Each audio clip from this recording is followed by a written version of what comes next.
There we go. Good afternoon, everyone, and welcome to another edition of Roadmap to Entrepreneurial Marketing Success. I am Carmen Rojas with Rojas Consulting, and I have the pleasure today of being joined by Miss Stephanie Sims of is it financeability.com. Is that what we'll put that on your title officially now? Yes, I would love it. Now that it's out there into the world, yes, I am the financeability queen. That's great. And also we have our very special guest for today, Mr. Ammon Johns. So we're going to take a minute and hear from Ammon in just a quick second, but I just wanted to remind everybody that might be watching over on YouTube or on the Facebook page, make sure that you do like us and follow us, subscribe on YouTube, circle me in Google Plus so that you guys stay up to date with all of the information that we're about to share, all of the tidbits, all the behind the scenes, all of that fun stuff only happens, you only get it when you're signed up and when you're linked and when you're circled. So make sure that you're doing all of that. And all of you over watching on YouTube, do not forget, you can post your comments and questions there, and we do see them. Comment tracker is working. So we will see all of your comments and questions here. So if you've got questions over there, just make sure you type them in, hit return, and we will get to them just as soon as we possibly can. So now that all of our housekeeping is done, let's get into Ammon Johns. I'm going to let Ammon introduce himself because I think he's probably better at it than I am, and ask him to tell us a little bit about yourself, maybe something we don't already know that hasn't been shared about you, and we're going to let our favorite curmudgeon take the stage. Wow. What hasn't been shared about me? Probably something nice. I think everything mean's been said sometime or other. I'm Ammon Johns. I've got my own company, AmmonJohns.com. I do consulting. I work for business of all sizes, and I've been lucky enough over the years to deal with everybody from companies like CNN and international banks right down to an inventor selling electronic fly swatters. And that's what I love about my job. I love the fact that I get to interact with so many different businesses and explore. There's that lovely sort of curtain twitcher thing, you know, of wanting to know what everyone else is up to. I get paid for that. It's wonderful. That is really wonderful. That's one of the nice things about being kind of in the internet industry, is that you get to get a hand in just about everything that's going on. And I want to start our questions with, since we kind of started there with the internet industry, is there anything that has surprised you about internet marketing that's happened in the last 5 years? You know, what really did you go, wow, I didn't see that one coming? Not really.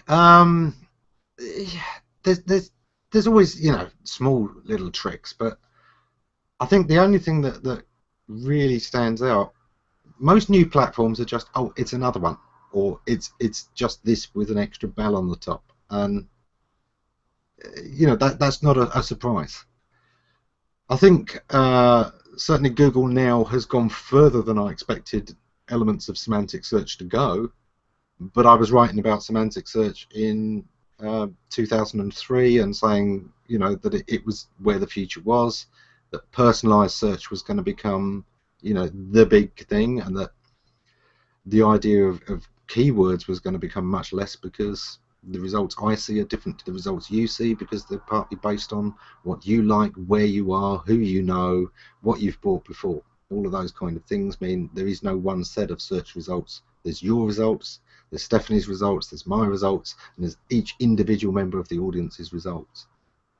So I wouldn't say that anything there has been a surprise, except it does sometimes surprise me that the same questions come up again and again and again and again for almost 20 years now. Well, that's interesting that you say that, because I think that, you know, when we're looking at who's in the audience today, a lot of times we have people who are either new to an online business or who are looking at developing their social media presence and either have a website that's kind of a rudimentary website, or they're thinking about investing in one. And so if you take all your experience, which is obviously very considerable, and you talk to somebody who is trying to decide how to invest in their online presence, and specifically we'll talk about websites in a minute, but what's the first thing that they need to think about in their business? Is it money? Is it who my customers are, kind of walk us through what the best place to start is. Wow. Yeah, I'm a marketer, so the very first thing has to be the market, which means the customers. And marketing is one of those words that everybody uses, and quite honestly, one person in 20 understands. It really is that rare. Most people think that marketing is another word for advertising, or it generally means promotion. And they don't understand that actually promotion is just 1/4 of the mix. The marketing mix has 4 P's: product, price, place, promotion. That's the classic mix. Some people have expanded that since over the years, but those are the things. You create a product that a market wants. You have it at a price that people want, that allows you to build it to the standard you wanted. To take an example of that, Rolls-Royce is a high quality product. It's a fantastic car, but not everyone's got that kind of budget or wants to spend that kind of budget on a car, and so much cheaper cars are also viable. So price is sometimes determined by the product, but it's also something you've got leeway with. It's one of the reasons that when you buy a computer, something that most people in the audience will have done, it's not going to have the same specifications as one you would have got built to order. It's maybe got a less graphic card, or it's got a bit less RAM than you'd really have wanted in it, and that's because it's an overall mix that people think, no, that quality is not so important. It allows them to keep the price down to where it's really competitive, a mass market product. Then there's place, and a lot of people think that place, oh well, the internet, that's everywhere anyway, there's no difference. That's where it used to be on a high street. Well, actually, there's a huge difference. If you depend on distribution, then where your distribution center is going to affect the cost and ease of shipping all over the world. If you need members of staff, then if you need highly educated people, being in a city where there's a university, which gives you a ready pool of people to be able to pull from, is a huge thing. And even things like, a lot of companies setting up in Austin, Texas. It's an easy place to get people to want to move to, whereas some backwood town somewhere isn't, and you're going to have a harder time recruiting talent. You're going to have to pay them more. So all of these things are going to impact how your business works. So that means when you're starting a business, you've got to start with the market. You've got to ideally produce the product people already want, instead of doing what businesses used to do, which is work out what they can make and make something, and then try and create a demand for it. You don't do that. You start with the demand. You create the thing they're already wanting to buy and waving their credit cards in the air for. Well, and I like that, because I think that's where sometimes we get the cart before the horse, is that we have in our heads, no, but this is what I know how to do. And you're a big advocate, which is part of what I love about your brand of consulting, of saying, you don't just create a website to sell something. You also create a website and a social media presence to get information. So it's a two-way street. Like you said, it's not advertising. It's actually spying, I think is how you've referred to it in the past. But why don't you tell us a little bit more about that? Yeah, one of the early clients I had was a market research company. That the company I was working for, they did consumer opinions, and they had a website where everyone could write opinions about all the things they bought. And the original model of that business was going to be advertising driven, but later on they bought a market research company. Now they've got a user base that are passionate people who like talking about products, and now they've bought a market research company that can turn that itself into a product.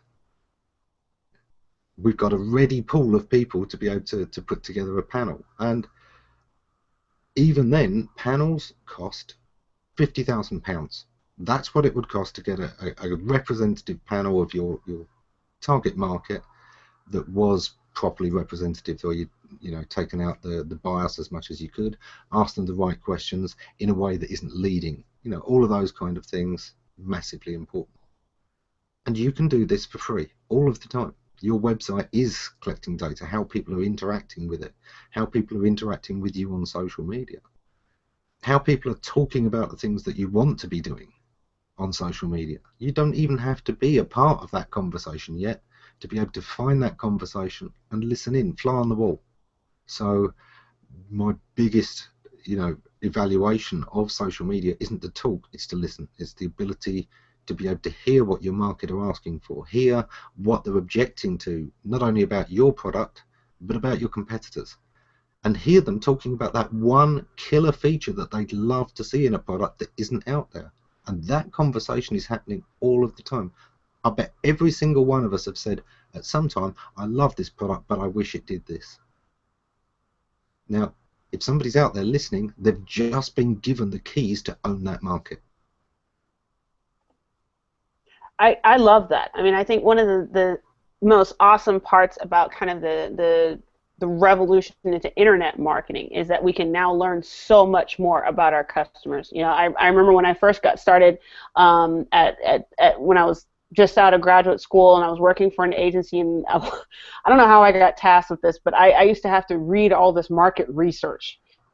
You know what I mean? And they would hire all these companies, and they would go out and do these phone surveys and things like that, and and then I would have to read it and analyze it and put it into these fun little PowerPoint presentations and go present to people. And this is where we should be, and this is what all of these all of this marketing jargon of stuff.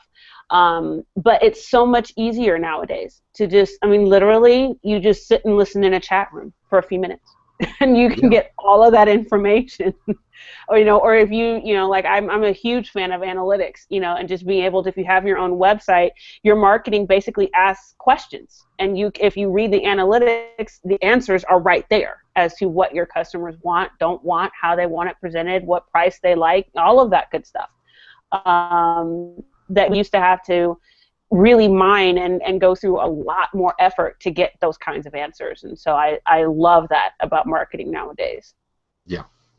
And, it takes some work. But this is the thing. It used to take work when we had the market research companies doing all this. They'd present us reports, and then we had to go through and take the bits we wanted and take the bits from this report and that report. Well, you're still doing that, except now you're doing it from the raw conversations. It's no more work, and it's completely free, whereas you used to be paying $80,000 or more for this exact same sort of data. So, and I think this is more reliable. How many of us have had that phone call where it's, hi, this is so-and-so from a marketing research company. Would you mind if I asked a few questions? A, do you like this? B, and it's just like, then you kind of get into a different mindset, and it's not really the most honest answer. It's telling whatever I think it is that the person on the other end wants to hear to move on to the next question so that I can get back to my life. Yeah. But, when you read people's Facebook posts, for example, or whatever, they feel free to post it, so they tell you exactly, or their Twitter feed or their whatever. It's honest, and it's 100% in your face as to what they think. So. Yeah.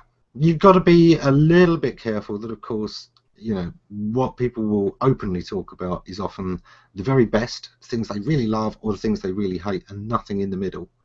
And that both opinions are then biased by that emotion, i.e. you get a more hyped version either way. So it's either more negative than it really is, or it's more positive than it really is, and nothing in the middle. But as long as you allow for that, or where you find reasonable conversations that have been going on for a while, where the passion has been spent and it's now got down to the facts, that's where you can get the real gems. Right. Well, let's just take a quick stroll through our audience real quick. I hear I was trying to figure out what was going on with Jadine, is it Mela, who was having trouble, getting everything to come up. But thank you for working through that, Jadine, and we appreciate you watching the show. So I'm glad that everything worked out pretty well. And our friend Dave Pipe is out there. He gave me the heads up. Google was being a little bit touchy today, so if that weren't for him, it might have been a little hairier. But I do appreciate him. And Kristen Drysdale's in the audience, so hello, Kristen, and thank you so much for helping out Jadine and getting her up to speed there. So keep the comments coming. We do have getting some good information and questions coming out of them, so I appreciate everybody that's out there. And I do want to kind of hop into some specifics about websites. I think if we had you here and didn't really get into specific website things, that would just be a terrible waste. So one of the questions that I posted out there that got a little, we were talking about it in the green room, and the question was, if you could, to build a website, would you rather use Drupal or WordPress? And it brought up some really good points in the green room that I kind of wanted to really get into in a little more detail. So we'll start with that question and understand that it's going to go in a path that maybe people aren't expecting, but it's a great path to be on. So take it away. Which would you rather do, WordPress or Drupal? If you've got no money, doesn't really matter which one. WordPress is more used, so there's going to be a few more plugins, a few more easy access to people who know how to work with it than Drupal, but Drupal's not far behind it. The corollary to that is that Drupal's going to have a few less hacks known about it than WordPress, because that's the really popular one.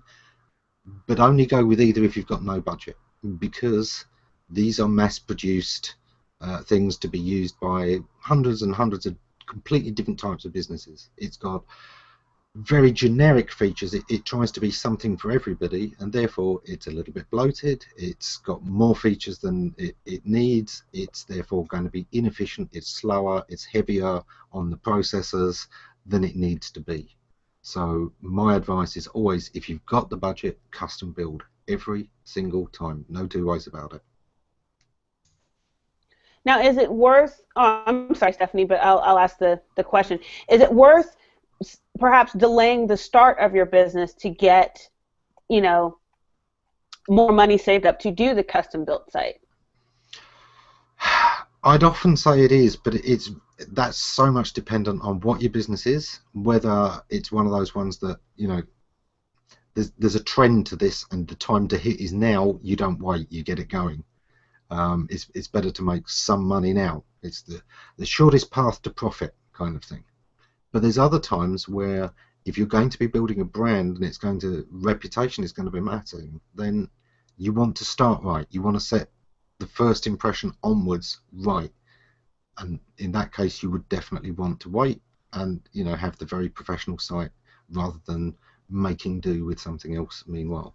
You can do a lot of good with WordPress, so if budget is an issue, it's fine to go that way. It really is. I'm not saying you've got to be broke to be doing this. I'm just saying, if you've got budget, I really would every single time go for a custom build, and they don't take that much longer. I've worked with and for several agencies, and a full custom build that's exactly what you want, nothing else, fully optimized for SEO as well as everything else, can be a couple of weeks. Well, and I love the idea that you're talking about. If you have the budget, you should build it right from the start. But I think people might be confused about having budget, what that means, because I think there's tons of people out there and they're like, well, I can go on Weebly or Wix or, there's plenty of sites. What's the other one? Squarespace, right? I know people who use that. And they're like, well, but why would I pay for something that I can do for free? That's kind of their mindset. And so when you're talking about having a budget for your website, are we talking, $5,000, $50,000? What kind of money are we talking about? Okay. Now, this is one of those things. A lot of people view a website as, it's like a brochure or it's like a book, or no, it's not. It's not at all. Your website is a virtual sales assistant, and it's going to be out there working for you, hopefully, on your behalf around the clock. I always say to look at a website the way you'd look at a good salesman, except this is a salesperson that is working 365 days a year, around the clock, never takes a day off, never goes sick, and is omnipresent in every single meeting simultaneously. He needs to be everywhere around the world. That, if you've got it right, can be incredibly effective, and it really can be that this can open doors or close as well as any salesman if you've put the thought in. So that's the kind of reason why you do go with a company. And yeah, for a site like that really does those kind of things, full e-commerce site that's going to be taking into account accessibility, search, all of those things from the start, you are going to be looking at £40,000-50,000. You are, but it's got the best chance of giving returns very well and having no major issues. Well, and another thing that, as you were talking through in the green room about this, that struck me is depending on what your actual product is, your site is not only your salesman, it can also be your storefront. And it could even be sort of a savings that you would have on a warehouse, because say that And you your run. PR department and your advertising base. The website is your visible headquarters to the world. It's your point of contact, way above social media. Social media is somebody saying, "Oh, I work for so and so." Right. Your website is you. It is your company. It is your brand, and that can be, interacted with and communicated with and dealt with directly. So it's even more of a connection than the best social media presence. Right. And in that vein, if someone is completely freaked out by the 40,000 pounds, which I can understand, are there certain types of businesses that can just say, I don't need that right now? Is there some way that you could say to yourself, okay, you know what, that's something I can move to in 3 years, but for right now, I'd be okay with a WordPress site? Yeah. Help us understand. Well, exactly that. If you are having trouble, if 40,000, 50,000 pounds is a no way kind of budget, then obviously you're going to go with something much cheaper. There are steps in between. There's WordPress, which is honestly a couple of thousand, and then there's the sort of 15,000 which are WordPress that's been professionally reworked for you with some extras. So it's a sliding scale. Find the budget you can, but understand this is as important as hiring a salesman. This isn't something you do after doing the rest of the team. You could literally replace, if a large company can replace half of its sales force with one great website. If it's coming to the internet for the first time, honestly, it's at that kind of level. I've seen companies get rid of almost all of their sales force and just have customer service. Great customer service, great website, and it still works. So the method is there. It's this whole shift of what we used to call outbound marketing, broadcast marketing, into this inbound, or what Danny Sullivan once called narrow pull. Instead of broadcast, narrow pull. It's one-to-one and bringing them to you instead of shouting out to everybody. I like that narrow pull. I'm going to definitely have to write that down here for a second. What I was going to also ask, though, do you think that's probably the biggest mistake that entrepreneurs are making with their websites, is that they're not valuing them perhaps deep enough or properly? I know I've been in several chats. It seems to happen more on Facebook. And it's almost like a game for who can spend the least on their website. And it's just like, really? And how's it working for you? Yeah. So there's a lot of people bootstrapping who don't need to. Now, bootstrapping is great. I'm a big fan of it. And if that's the way to go, that's the way to go. But I'm also a fan of having the right capital. I'm also a fan of, saving up. I'm also a fan of having venture capital behind things. They're all good. You've got to use the right tool for the right job. Bootstrapping is a way of keeping control, but it's going to slow you. It's not going to be as good as being able to throw the budget at it. This is why time and time again, doesn't matter how good your company is, if the big boys start to play before you're ready for them, you're going to be in for one heck of a fight, because they've got the budgets. Money can make an awful lot of problems disappear. So perhaps jumping in without enough money then would be I don't know, the greater sin, I guess, than... I think it's much more undervaluing the parts of the chain. You've got to understand this is the front face of your company. It's not your social media profile. Your website is your company to a lot of people. This is your brand. If this has been built, if it's knocked together from bits of paper and brown tape, what's that saying about your brand? This is your shining statue, or it's something made out of polyfiller. That's a very, I like that contrast. What do you think then would be the smallest task that makes a big difference in websites? Wow. Gotcha. There are so many here. Okay, let me pick a couple of the ones that I see very, very common. A thing that I hear really often is, how often should we be posting? Or I hear companies say, oh, you've got to post more often because that helps you in search. Absolute nonsense. Nothing to that whatsoever. There is nothing about frequency that helps you in search. Search does have a little benefit to new content. Because it hasn't got any links yet, it needed a little bit of extra weight to offset the fact it hasn't got links. So if most of your content is so bad that it doesn't get links anyway, then your freshest content is going to seem a lot more powerful. Because what was supposed to be a counterbalance feature is actually the only thing you've got going for you. But that indicates a bigger problem. If your fresh content is doing that much better than your old content, it means your old content isn't being liked, isn't surviving as an evergreen piece of content. It's not bringing people there. So anybody that starts to tell you, oh, you've got to post often, you've got to keep it up. Social media, yeah, fine. You want to keep active. Your website, no.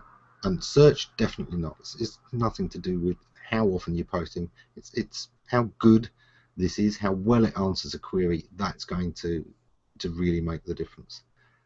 Understand first that all e-commerce, all transactional search is only 10% of all search.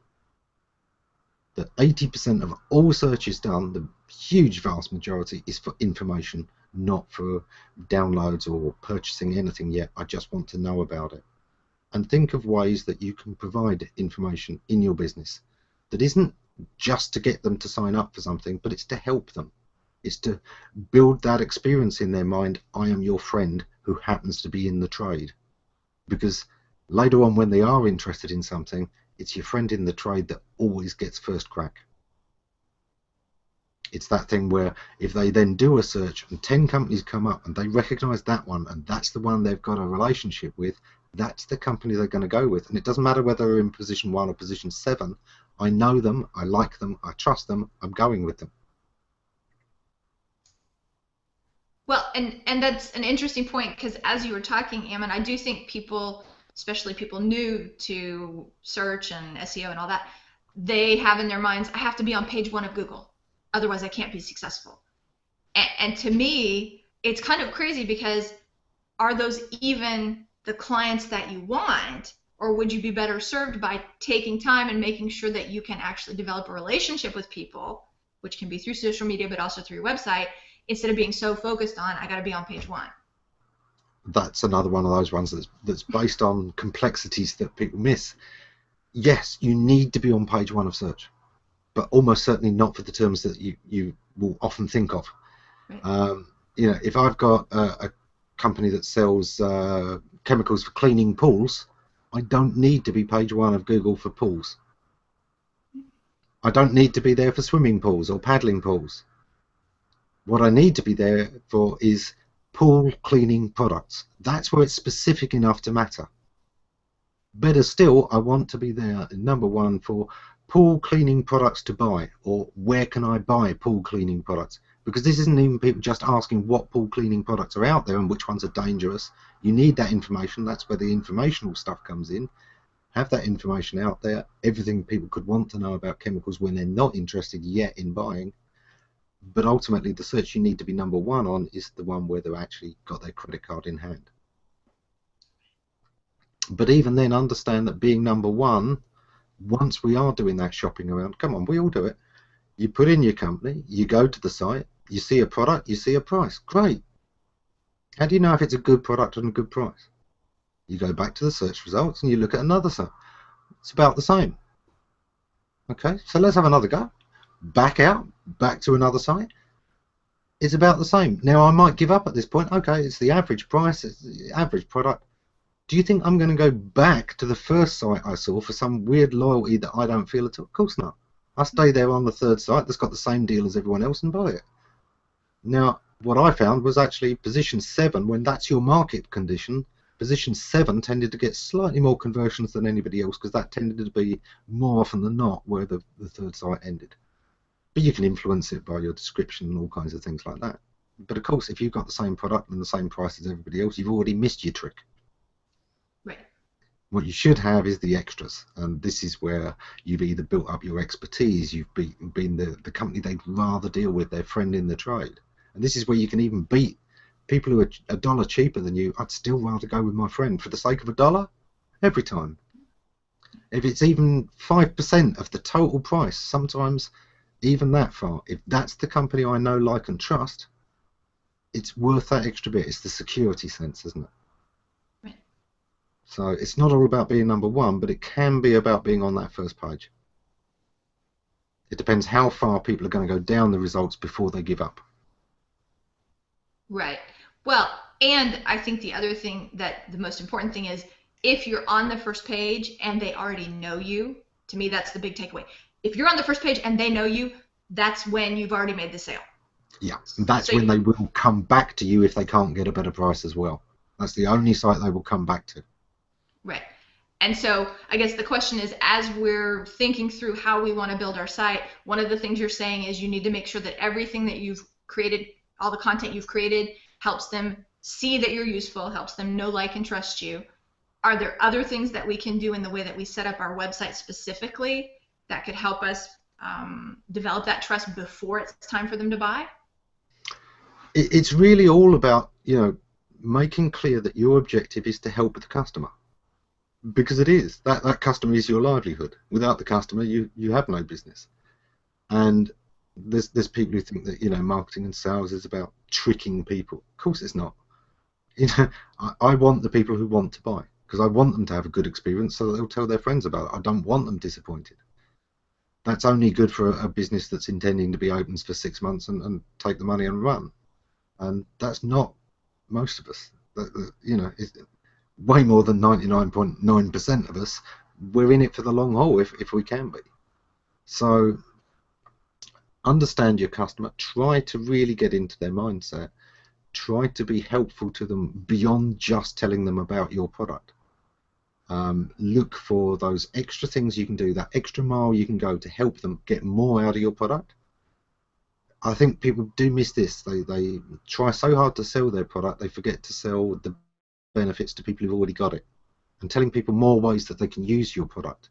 Having a newsletter that people can opt into, and keep up with, this is what you've got and here's how to get even more value out of it, really lifts up how happy they are. Okay, those are excellent. I mean, I really think people need to understand the full scope of SEO before they just, they tend to zero in on, like I said, that number one page position, which, oftentimes for, entrepreneurs that are often in our fan base, that's extremely difficult to try and achieve. And it usually takes a substantial investment of resources and capital and all of that to even achieve that. Not to say that it's not a goal, but just be prepared that if that's what, if you're saying that's all I want and I'm going to devalue everything else because I want this one thing, you're in for a really long road to try and get to that. Almost no company should ever say, I want to be number one for given search term. The only time that's true is when you're trying to sell that business. Then it can affect the actual buyer's price from buyers who don't know any better. But for you as a business, that's always a bad idea.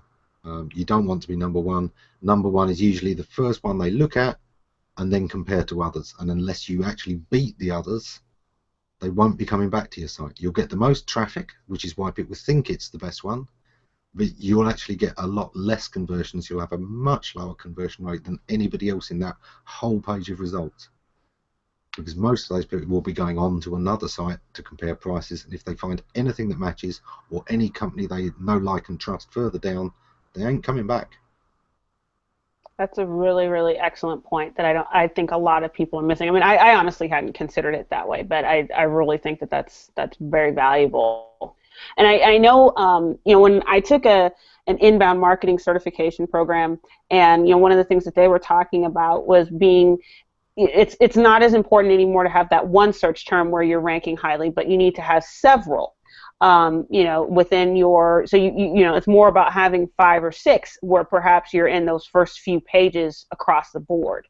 Would you agree or disagree with that? I think it's actually those 150,000 search terms. There's a book called The Long Tail, and it's a very valuable book, and it massively influenced how search was talked about and how search is done.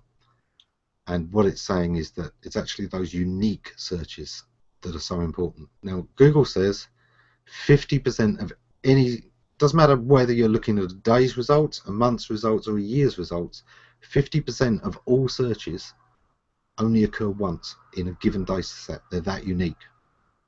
I've given examples over the years. One of the ones that made me laugh the most, years ago, Ask Jeeves had a Ask Jeeves through the keyhole, and it showed you the last 50 searches made, anonymous, but the last 50 searches made, full stop.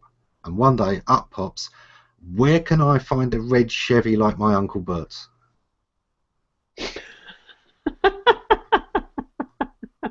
Now, I don't know how famous his uncle was supposed to be, but that search is not going to, really. But the thing is, some result was returned. That search engine is going to put something in position 1, page 1. Mm-hmm. So understanding that it's not about predicting all of the terms, it's about understanding the core concepts. This is what we're talking about with semantic search. Understanding the core concepts and being able to come up for lots of varieties of that, because individual phrasing wins, is where it's really at. When you're looking at analytics, it's easy to look at those head terms. Oh, I got 100,000 visitors on that, and I got 50,000 visitors on that. But we both know that that will therefore be, what, 10% of all your visits? And if you want to go where the majority of visits, 80% of your visits, suddenly it turns out it's the 1 and 2 things only. Only 1 or 2 people ever search for that, but they're 80% of your traffic. And it's that important to understand that it's not the words you're thinking of that are so important. It's often it's the ability for people to find you on their terms, not your terms. That's really brilliant. And I think that's one of the things, I, again, have had a few of these little Facebook debates with people lately about understanding that it's not, it's not about what you want people to see in your business. It's about them seeing what they want in your business. And that's really kind of what we put out there, and they were debating, the value of likes or whatever on Facebook, or, and same thing goes with visits on your website. How many views do you get in a day? And you can have all the views you want. If nobody converts, then it's really kind of a waste of time. Absolutely. There is one metric that trounces everything else, and it's the only one really worth talking about, and it's called sales. It existed before the internet, and the internet hasn't taken away its importance. Now, there are things that you can look at, and one of the ones that's important to that is conversion rate, because it tells you your batting average of getting those sales. Mm-hmm. But there's still going to be elements that are beyond your control. I had a page that talked about a couple of market research reports years ago, and before I knew what was happening, I was on page 1 for market research. I don't do market research. I was only quoting a couple of studies. What can I do? I'm not Google. I can't change their mind. Well, what I did was I immediately went to that page within a day of noticing, and I added links to proper market research agencies, and I made sure that anybody who landed on that page, because the search engine had done that, got served. It's more important to give them a good experience than to get the sale. And I think at that time, and even today, a lot of people would have said, well, I've got this traffic, I need to monetize it, and tried to sell them a book about market research, or tried to sell them an affiliate scheme. That's not the right thing. The right thing, it's fine to put an affiliate link in there, but make sure you've got all of the information that somebody should have got with that kind of search in the first place. Well, one last question, and I'll ask you now. Let Stephanie come back in, because I know she's got a whole bunch of them over there. But one thing I'm just curious about, if you could, I know you look at a lot of different websites, and is there maybe 1 or 2 things that if you see it one more time that entrepreneurs are doing wrong, that you would reach through the screen and just choke the daylights out of them if you see it one more time that they're consistently doing that is, just driving you insane? Yeah, I think I've taken some notes on that. Let me pull up. It's a bit like that. There are so many. I'm a curmudgeon. I collect grumps. You know, there are so many of them. In the old days, there was this thing: make your site sell, and there was this wonderful clip in there: never let the audience out. You know, don't provide links out. An audience should be captive. Yeah, because they don't have a back button. This isn't the internet. There aren't search engines. If they land on your site, they are so completely helpless that they're going to stay there until they have to buy. They're going to fall into your shopping cart and love you. What idiocy. Whenever you've got a website, understand you've got hundreds of competitors. Don't try and talk as if you're the only product out there. Don't be afraid to point out what makes you different from competitors, what makes you better, and sometimes what makes you worse. It's better to get rid of a customer who won't have a good experience with your product than to have them buy your product, feel ripped off, waste your time, be phoning up your customer services, and then bad-mouthing you and creating more bad press about you than you can afford to buy in good press. You don't want that when it wasn't a sale you needed in the first place. So understand there are options out there and give people really good information. Bear in mind also, don't say, you know, we've got the best this or we've got the greatest prices on that. They're the ones doing a search right now. They're the ones who are looking at other sites who've changed their prices today. Are you sure? Are you sure? Because if you say we're the best and they've just seen better, or you say we're the cheapest and they've just seen cheaper, you are now a liar. You're never going to get that sale in a million years. Because they've caught you, bang to rights, being wrong. They're not going to trust anything else on your website. So understand the most important job of your website before and after everything else is trust. Because until they trust you, nothing on your website is going to move them. Doesn't matter how much you offer a guarantee if they don't believe you're telling the truth. It doesn't matter what prices you say you've got if they don't believe you're telling the truth. So the very first and last thing you do with your website is build trust, and the rest of it falls into place. Yeah, it's interesting too, because I think, and there's been a few articles that we've all seen, I'm sure, recently talking about this. You know, just talk to people like they're people. You don't have to have this crazy marketing language or some kind of gimmicky thing. You know, and I, being relatively new to it, I'm pretty excited about that because I find all that stuff really kind of confusing. But I think even when we come from a good place in our hearts, we forget, because we sit down, for example, to write our home page or to write our about page, and we're like, it's supposed to look like this and it's supposed to sound like this, and I need to make it formal and polished and whatever. And so are there maybe some guidelines that we could think of as entrepreneurs where we could say, something's not right here? And is it in the analytics that it's going to tell us, or is it in, you know, doing a little pop-up survey on a certain page? You know, how can we get our minds to the right place so that we're attracting the right type of customers and then giving them the service they need? Starts with one thing. We know what it is. It's honesty. It's that ability to say, maybe I don't know, or, you know, could it be this? And even those things you don't want to really admit it could be, you need to ask yourself. You need to either rule them in or rule them out. I think one of the most common lies I see people telling themselves is, oh, well, my bounce rate is because people have got what they wanted. That's telling yourself what you want to hear. Oh, well, they may have just wanted my telephone number, and once they've got that, that's fine. Right. So now compare your calls per day. You are using a different telephone number for your website, right? So that you know whether somebody's calling you on that. Because if you're not, that's tip number one. If you're really smart and you've got a dynamic site, you can have a different telephone number according to how they came to your site as well. People coming from this link get this number, or people coming from that. All right, maybe we can't all afford different numbers. Well, did you know you can do exactly the same thing by saying, here's our number, and ask for so-and-so, and there's a person's name. Well, a lot of people will do that. They won't always quote a reference number, but it's surprising how often, if you've said, call this number and ask for so and so, George in accounts, they will ask for George in accounts. Well, George tells me G for Google, and accounts tell me it's campaign A. And little things like that you can use to put little ways of passing yourself messages from your website through your phones, and so being able to track that kind of thing. If you're getting 1,000 bounces and you're getting 50 phone calls, guess what? They're not all just looking up your phone number, and you need to be honest about that. They're bouncing.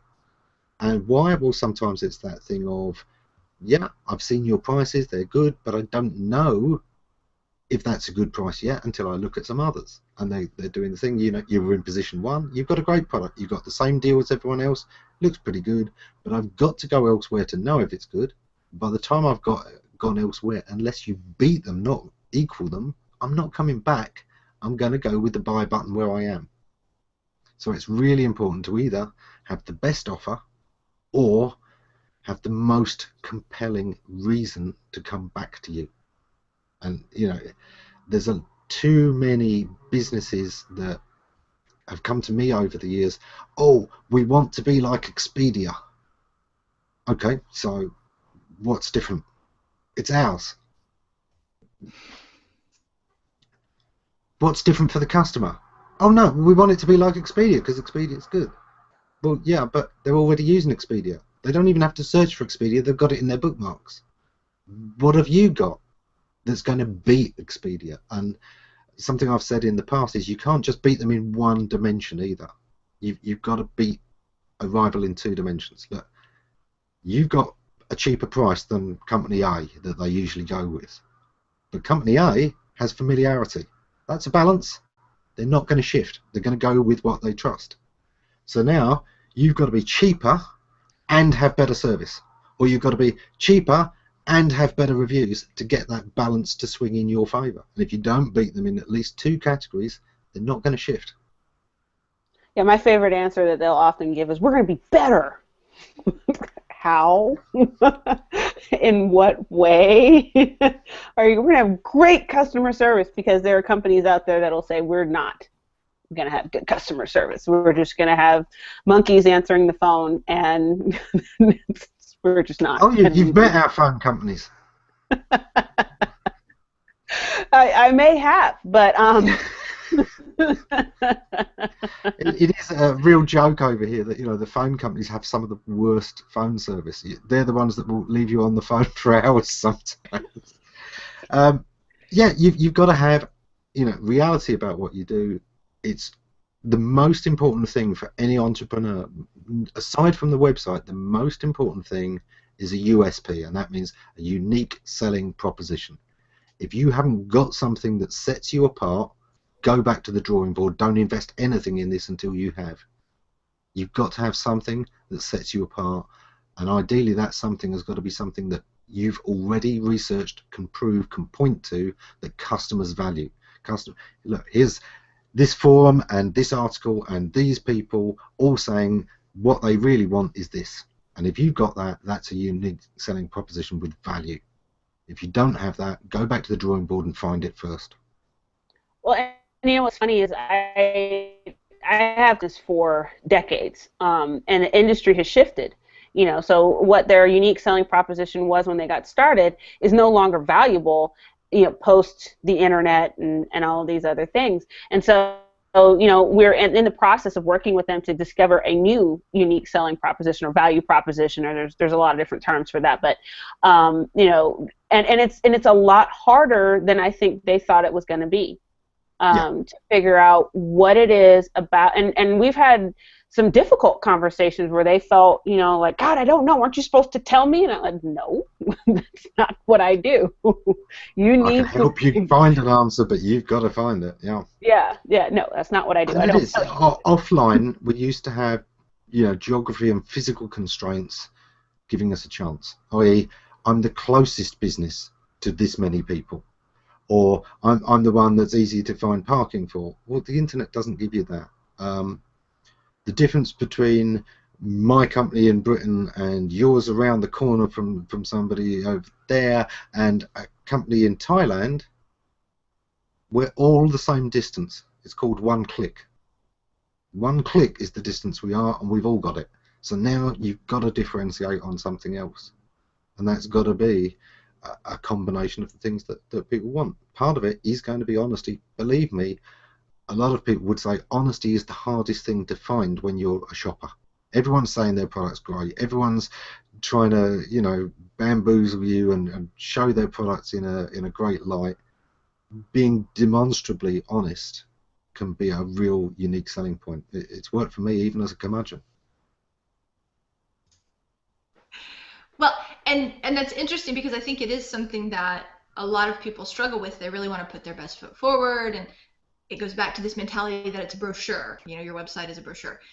If we could think of the website more as a conversation, or at least as a way to start a conversation, something I've seen that I think a lot of people do, well, not a lot of people do, but some people do, and that I as a consumer really appreciate, is there are people who on their website will say, this is right for you if, and they'll say 5 bullet points. They'll say, this is not right for you if.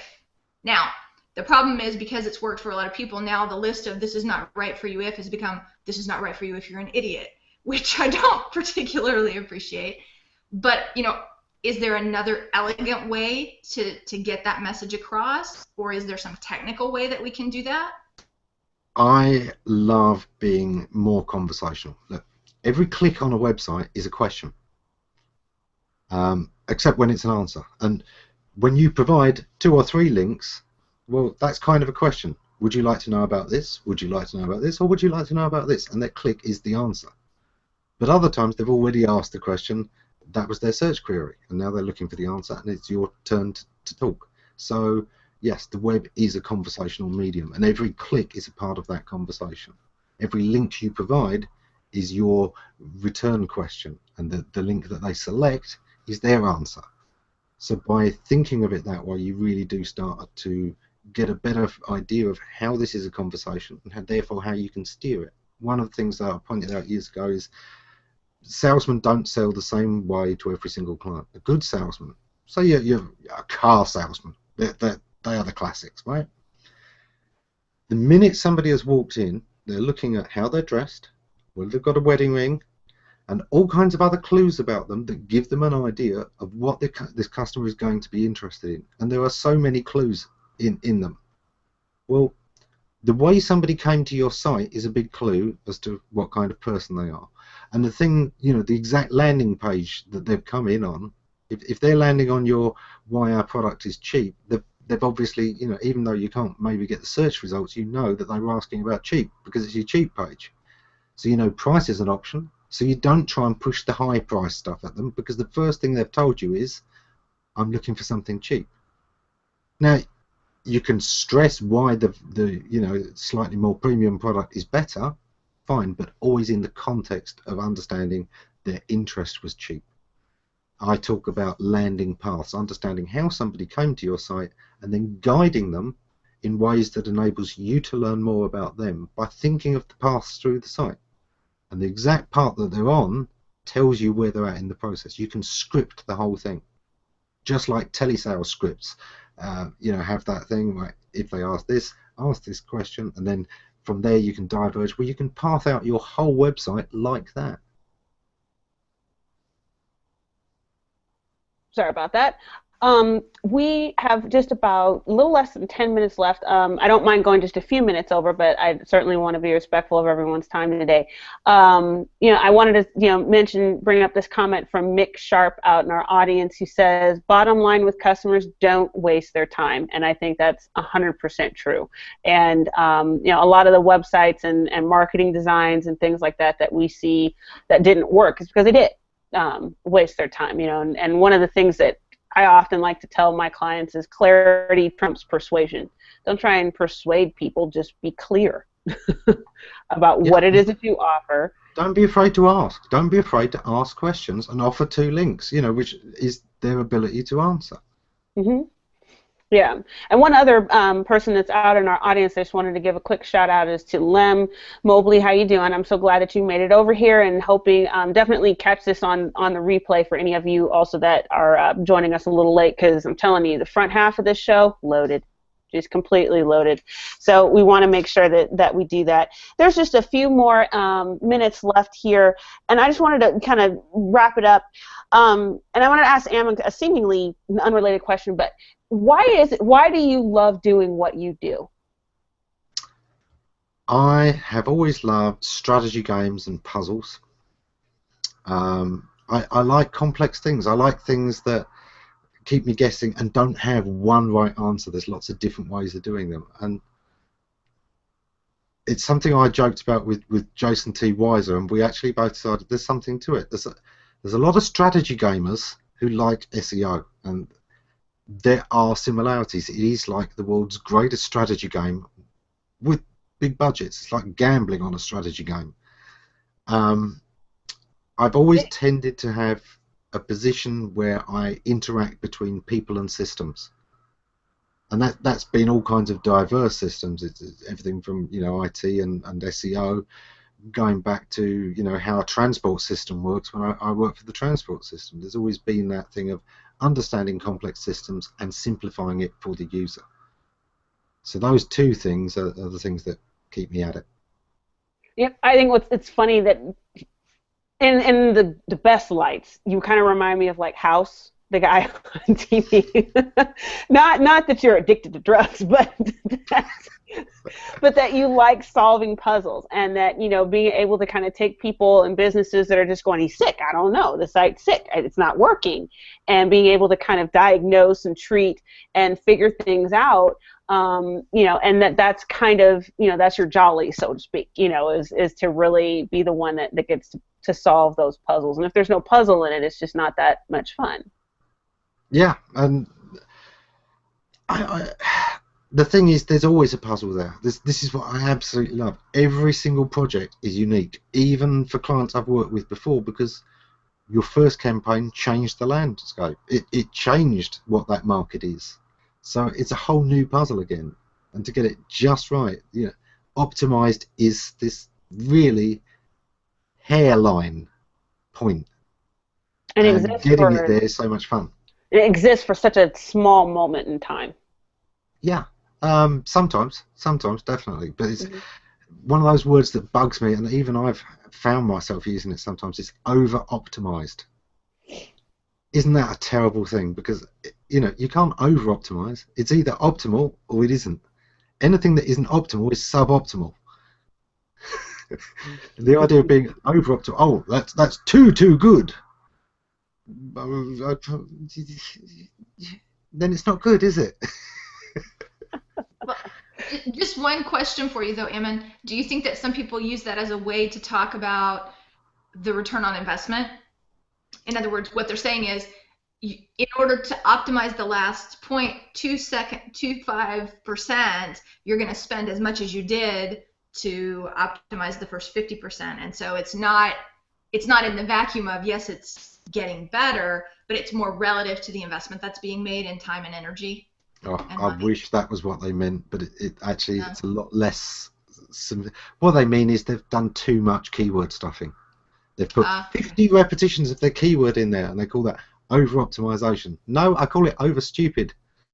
There's no way that's going to read to anybody at all right. It's going to look terrible, and because you've shoved it in there so in your face, the first thing a visitor thinks is, this guy's cheating to get to the top of the results. Do you remember what I was saying earlier about trust? Yep. You just caught you cheating, or it looks like you're cheating. How much trust are you ever going to be able to get in this person? So if you do something where they can see that you're doing this for search, you're hurting yourself. You're hurting yourself with the actual customer. Whereas I could do nothing for search and buy traffic, and if my site is trustworthy, I'm going to get a great conversion rate. And I think that's my final tip on that bit is, don't be afraid to buy traffic. You should be able to make paid search work for you. If you haven't, tweak your business model until you can, because then you're never subject to algorithms. You're proof against it. Then you go for the free traffic, but all of that is the jam. You've still got your bread and butter. You're never going to go out of business, and the rest is how much extra profit you can make for nothing. If you could, real quick, we've got a late question, but it's a good one, and so I want to make sure we get it in. Lem asked us about brand loyalty versus brand equity. And if you could, I know that that might be a little bit of a lengthy conversation, but kind of give us a few quick your thoughts on that, and then we'll move on. Well, brand equity is literally the value in a brand, and there's several sides to that. There's the value that customers see in a brand, and there's the value that businesses see in the brand. So, you know, Stephanie deals with brand equity of a kind as well, because your financeability is partly based on your brand equity. Whereas your brand loyalty, not so much. You know, yeah, showing me what you made last year is great, and it may predict what's coming this year, or it may not. I think whenever we're talking about loyalty, we need to be careful. Yeah, there's a lot of people who shout that they're loyal on certain things, and there's a lot of people who buy into something and they self-identify with something. So I'm an Apple user is a self-identification, and therefore they're loyal to Apple because they see it as part of themselves. But you know what? If they weren't doing that self-identification, their loyalty to Apple is, well, what did they buy before there was Apple? Because Apple's only been around, you know, a few decades. Well, they never bought anything before that. So understand, actual loyalties are fickle, but people can love a brand because it says something about them. So when you're going for brand loyalty, what you're always trying to do really is become a part of their story, become a part of their self-love, that they love how you help them feel or how you help their story. That's then self-identification. That's the most, you know, useful form of brand loyalty. Brand equity is about the value they see in a brand. That's usually the more valuable part. This is Rolls-Royce. This is you know, Honda. They're cheap but they're reliable. This is Volvo. They're boxy but they're good. I love that movie. You know, those kind of things, what they associate with that brand, and reliably, and they feel, you know, this brand won't let me down. That's why we've all got brand products. I hear people all the time saying, oh, I hate advertising, I hate marketing, I hate big brands, all that commercial stuff, you know, so yucky. Right, what trainers have you got? Oh, look, they're brands. What jeans have you got? Oh, look, they're brands. Why? Because you trust that brand to have a minimum standard. That's what you're buying, is trust. Brands, it's about trust. The equity is how much trust and what for people have in you. So I hope that answers it. I think it does. It answers it for me. So hopefully, you know, Lem is here on Google Plus. I would encourage him, if he has follow-up questions, to certainly post them in the event room, and I'm sure Ammon and I and Stephanie will definitely be going there after the show, and we'll pick up those questions and any other questions that people may have. So real quick, I know we're just a little bit over time. Is there anything, you know, if they don't know where they can find you, Ammon, where can we find you? Where can we connect with you and ask all of our questions about websites? I'm behind you. No, I'm everywhere on the internet. One of the great things about my name is it's really unusual. It's not hard to put it into a search engine and you find me instantly. Of course, find me here on Google Plus. I'm also on YouTube for those watching that way, and for anyone who is watching this by tinfoil hat, just search for Ammon Johnson, you'll find me. Fabulous. And Stephanie, where else can we find you if you've got, or any other closing thoughts from Stephanie? Well, first, I just want to say thank you so much to Ammon for being with us today and for sharing all of the really witty things that you come up with to help us remember how we should think about this. Bread and butter and jam is the new way I'm going to think about search. So thank you for that one. For those of you who don't know me, I am here on the Plus. It's Stephanie Sims. You can catch my profile there. Or if you're interested, you're welcome to hit me up at finance-ability.com or on Twitter at finance_ability. Awesome. And of course, Carmen Rojas over here with Rojas Consulting. We are here on Google Plus quite a bit, but also can be found on Facebook, YouTube.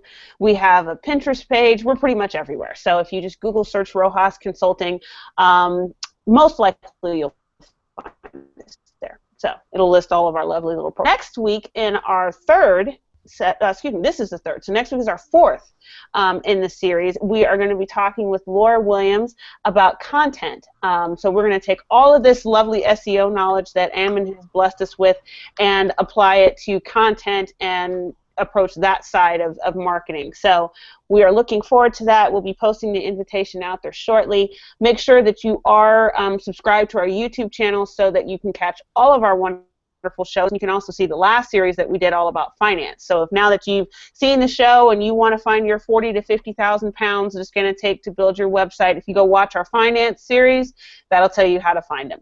So we look forward to seeing you next week, and also thank you so much. What time is it over there in the UK?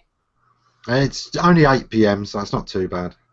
Not too bad. Okay. Well, I definitely appreciate it for you to join us today. I know you're a busy guy, and watch him on Ammon, websites in their full beauty as he takes them apart and tells people where they've completely screwed it up. You can find out on Ammonize. So I would just sign off with that and hope everybody has a wonderful day.